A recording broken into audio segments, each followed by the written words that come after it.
I just wanted to share with you some thoughts around fear and sadness. These are two big primary emotions that we really try and suppress, we try to push away, and we just really want to avoid at all costs. And to the point where I'm actually finding a lot of children, when they have fear or sadness in their life, they're immediately sent to doctors and they're put on pharmaceutical drugs to stop them having this sensation. And it's crazy, right?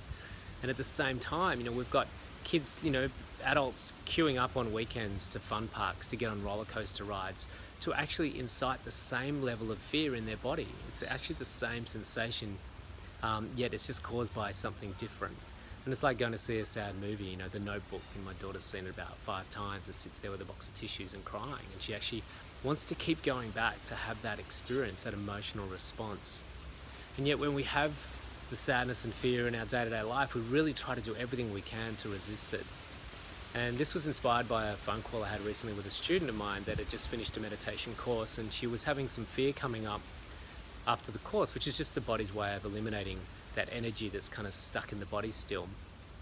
And I just said to her that, it's okay to have that sensation, it's just stuff coming out, and that you've actually gone out of your way to inspire that sensation through a fun park or a horror film, and yet here you are having the same sensation, and it's not okay this time.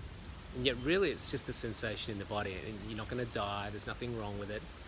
And we go out of our way to try and get the flip side to that sensation, which would be happiness and joy and all the other sensations in our body. Yet when we have something like sadness or fear, we do everything we can to eliminate it or get rid of it and numb ourselves to it. So this is more about just sitting with it and acknowledging that it's there and it's part of our human experience, and it's okay to actually have that sensation. And to acknowledge that, wow, I've actually gone out of my way at times in my life so that I can have that feeling. And yet now when I'm having it, I want to run from it or flee from it or take a drug to get rid of it. And just sit with that and acknowledge that it's actually okay to feel that. We're all going to feel it at times in our lives. Some sadness, some fear, some anger. And we're going to get the flip side to those emotions as well, which is we're going to have lots of happiness and excitement and also other sorts of emotional sensations running through our body. And this whole fluctuation is the human experience, is what we subscribe to. So rather than running away from it and beating ourselves up about it, it really is just about just being present with it. And funnily enough, the more we're present with it, the more we embrace it, and the more we allow it to be, the quicker we're going to actually move through it, if that's our objective.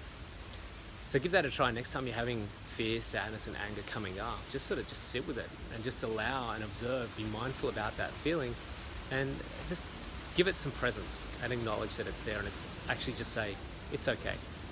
Because it was okay when you're in the line at Luna Park or the fun park, and it was okay when you're in the cinema. So just be okay with it now. So here you go. I'd love to hear from you. Let me know if that actually supports you or gives some clarity around a state that you might be in right now. And if you want to continue on this discussion, let's do that below in the comments. Have a good one. See you soon.